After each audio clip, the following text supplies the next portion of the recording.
There's a Aaron Keller interview that was done at BlizzCon that I want to watch, and it's called Overwatch 2 Director Reveals How They're Embracing Transparency.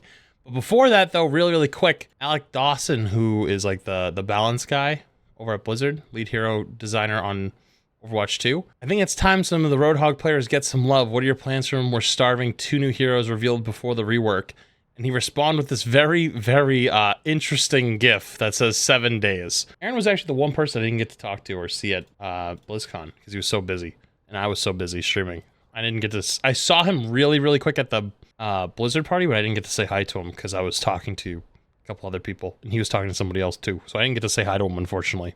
So, let's see. What's up, everyone? This is Matt Kim at IGN, and we're here at BlizzCon 2023, and we're sitting down with Overwatch 2 Game Director Aaron Keller. Hi. Hey, how you doing? How's your show so far? It's amazing. We haven't run BlizzCon since 2019, so just seeing all the fans and the energy here is really exciting. That's been really cool.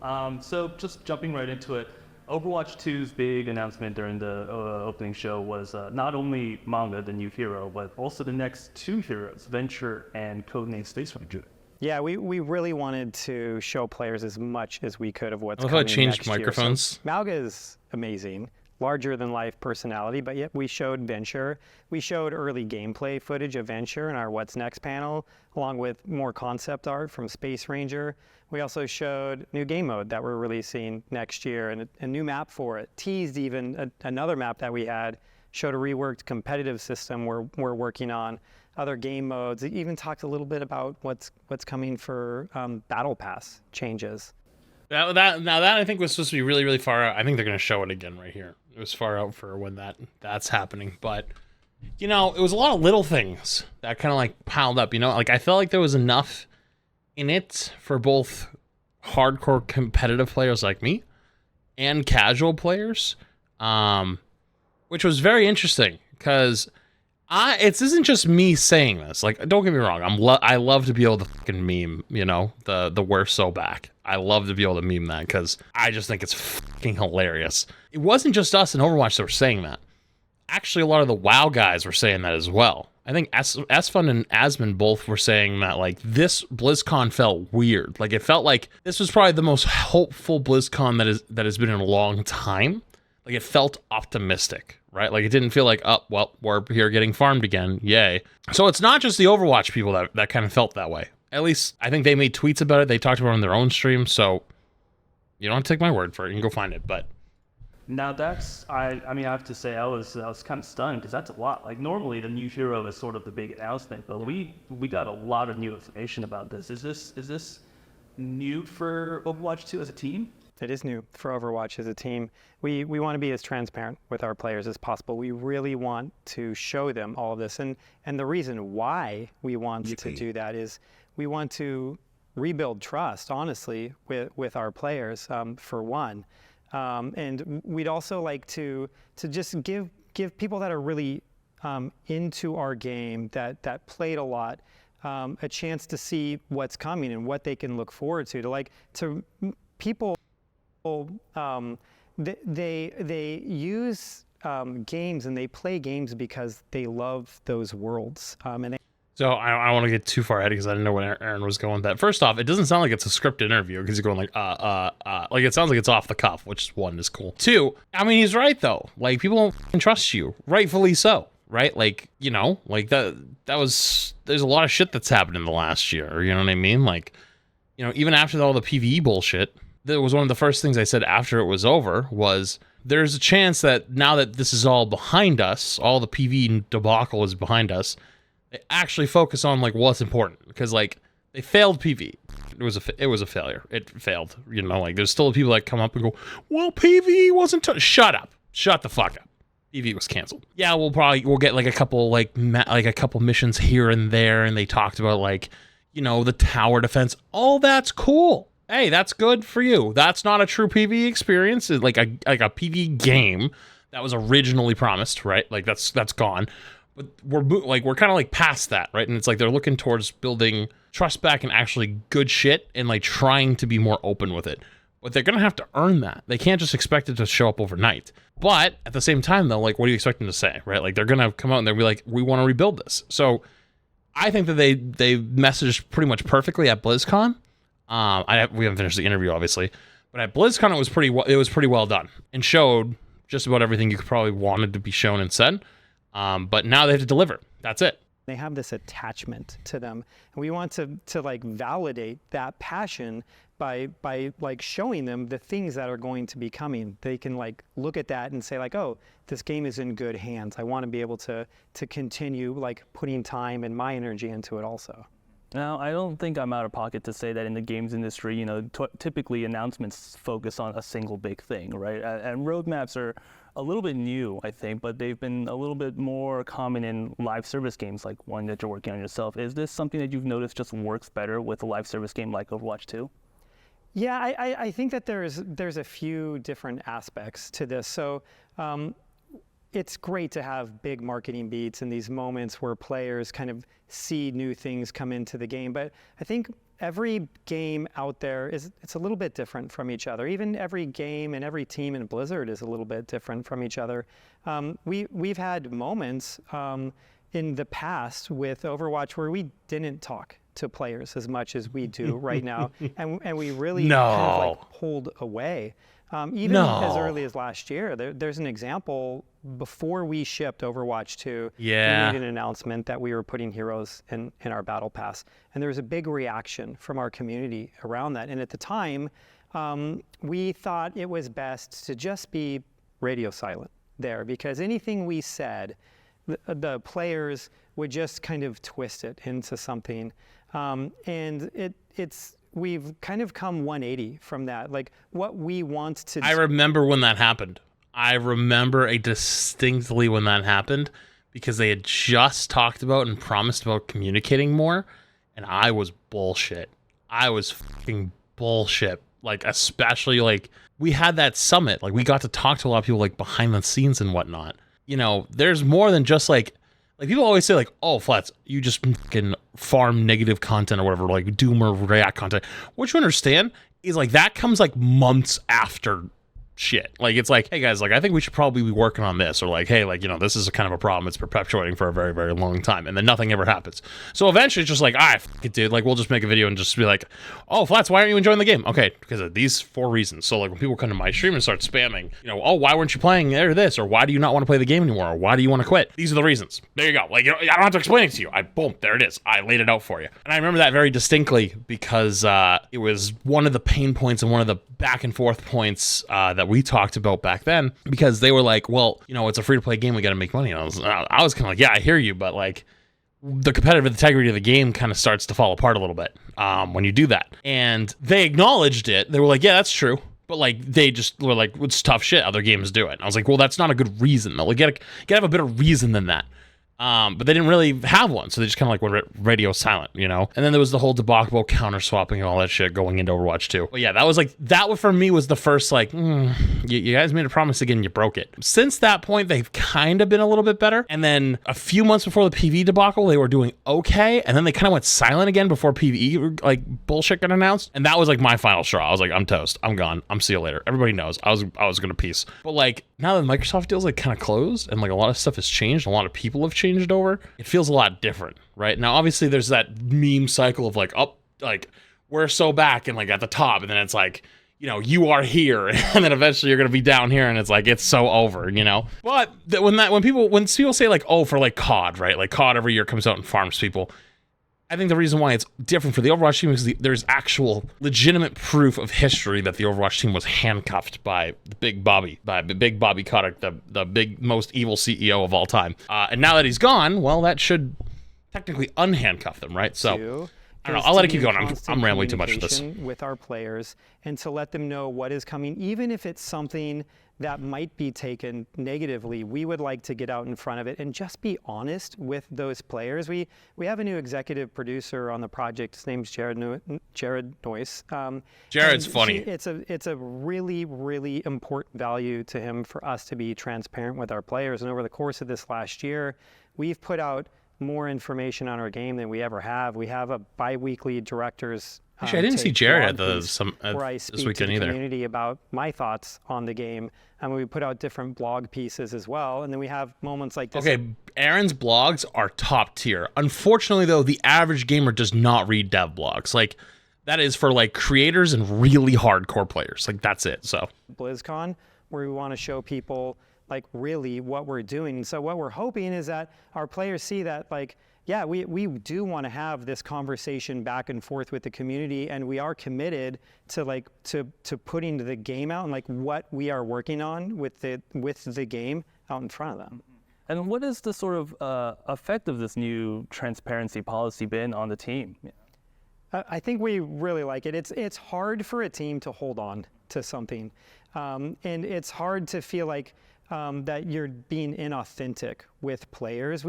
The Overwatch team is a team that's very passionate about the game. It's made up of people that play our game, and so they're also involved with the community. They feel very connected with the community, and anytime there is that moment where there's a little bit of a break and it feels like we're out of sync with them, or that there's something that the community is upset about, it has a really big effect on our morale. And so for us as a team to be able... Okay.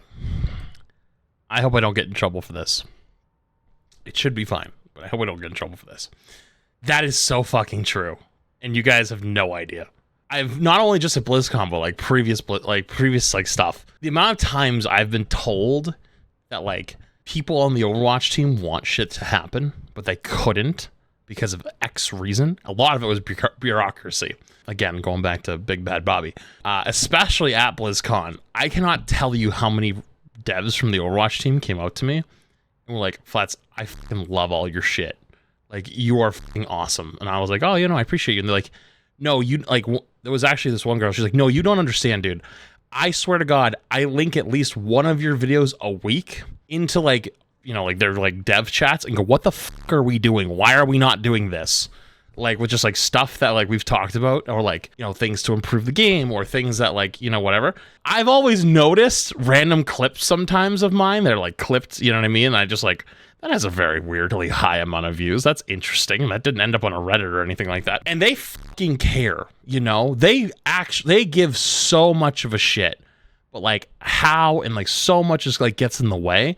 And you can't help but feel bad for them, because the average gamer doesn't think about something like that. They're like, dev fix game lull, right? But it was kind of cool, to like kind of hear that it's not just me, but like there's others as well that like that happens with. They want to make a lot of this shit happen, but it's just like, how?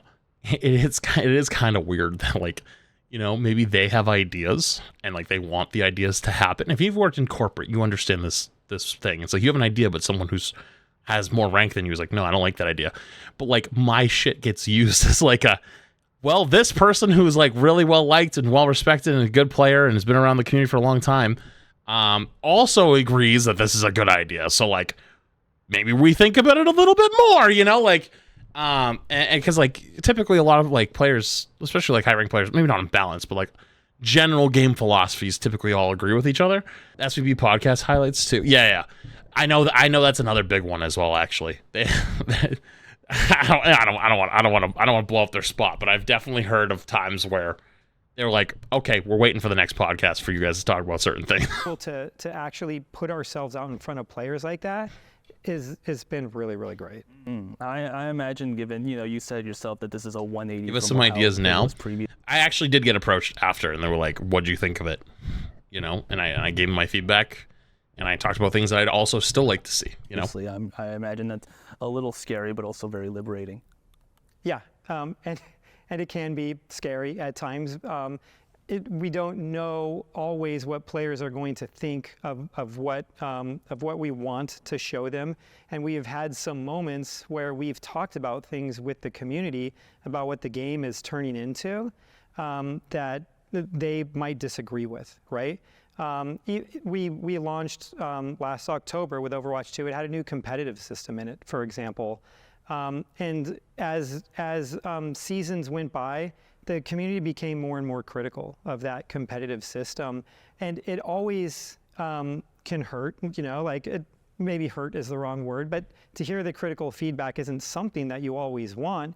But it's so important for us, and so we have been communicating with them back and forth, and it was just today where we unveiled a whole new rework of that system based off of a lot of their feedback.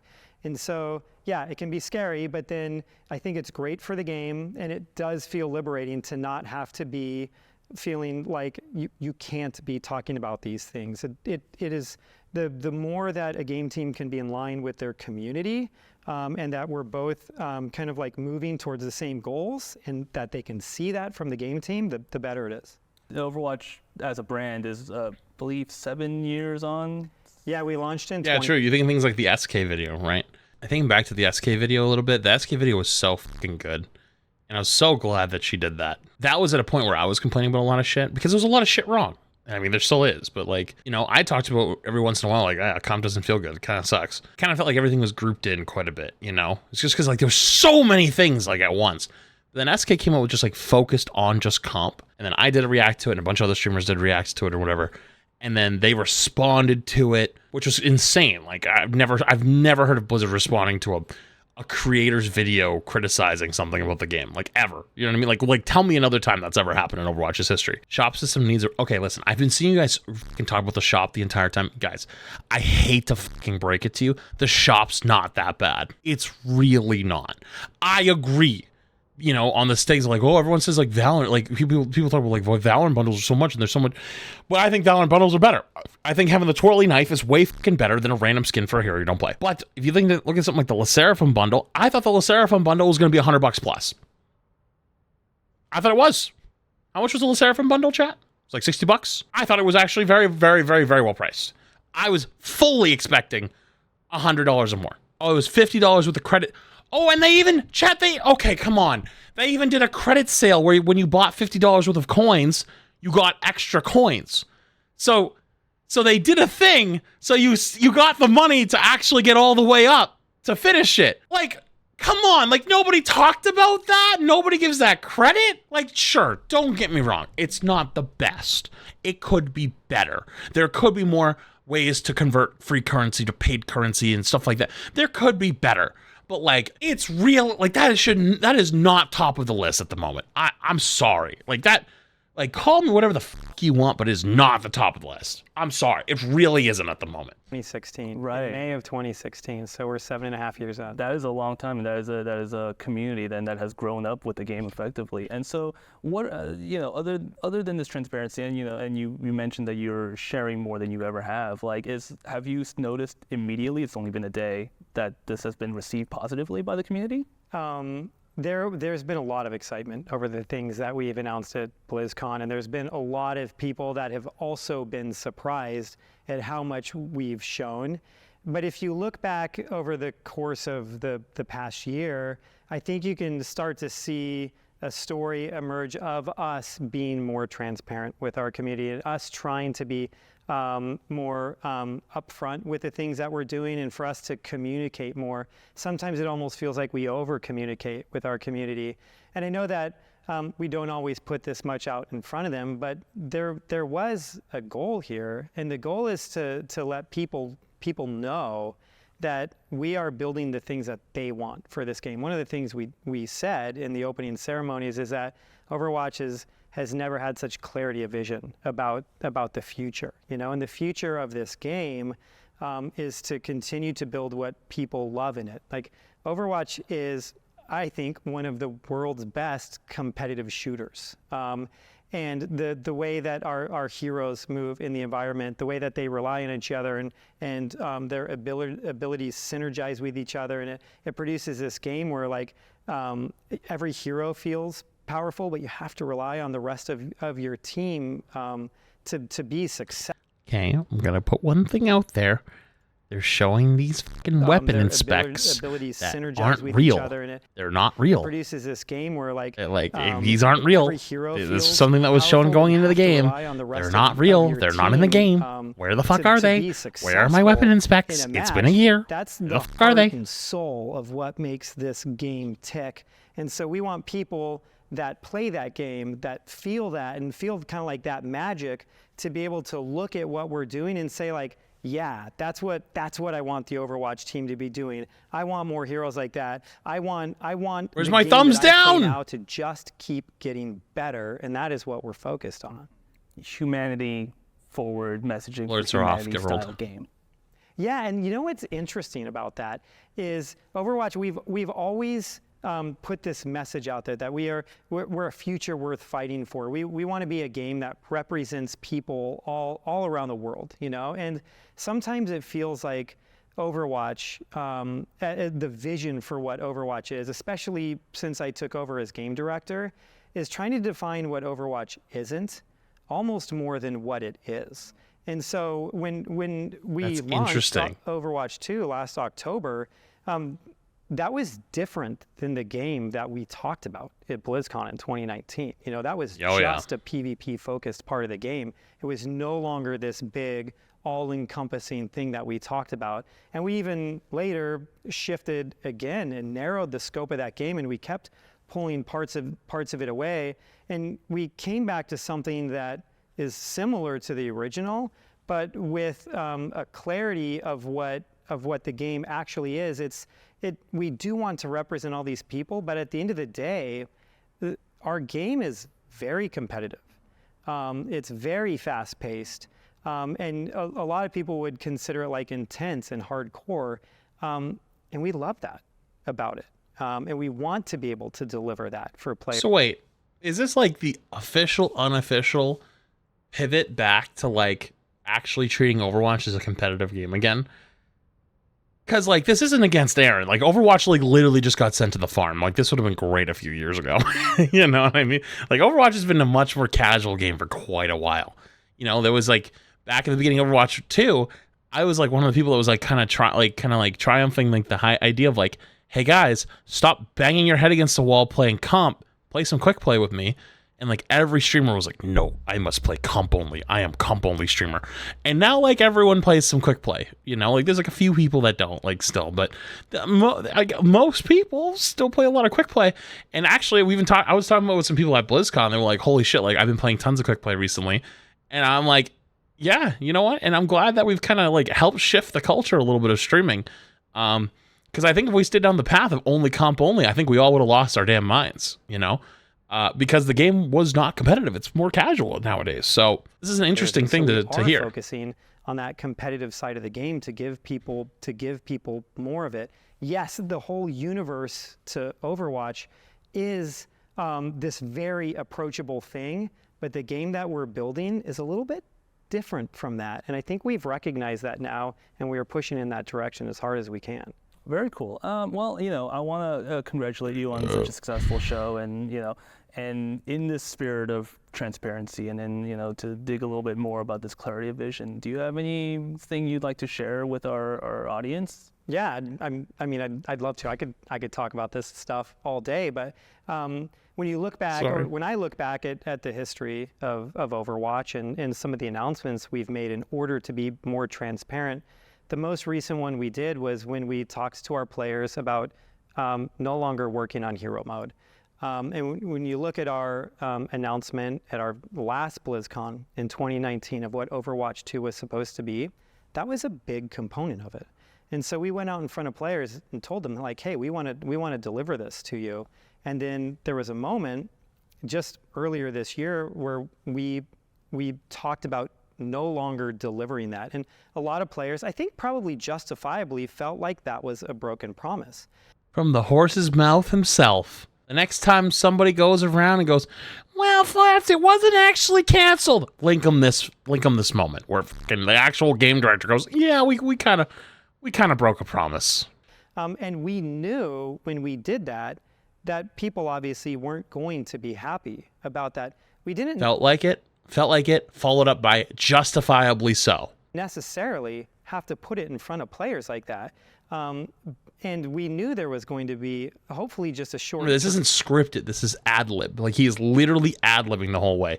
If he's not perfectly precise with his language, come on now. Let's be real.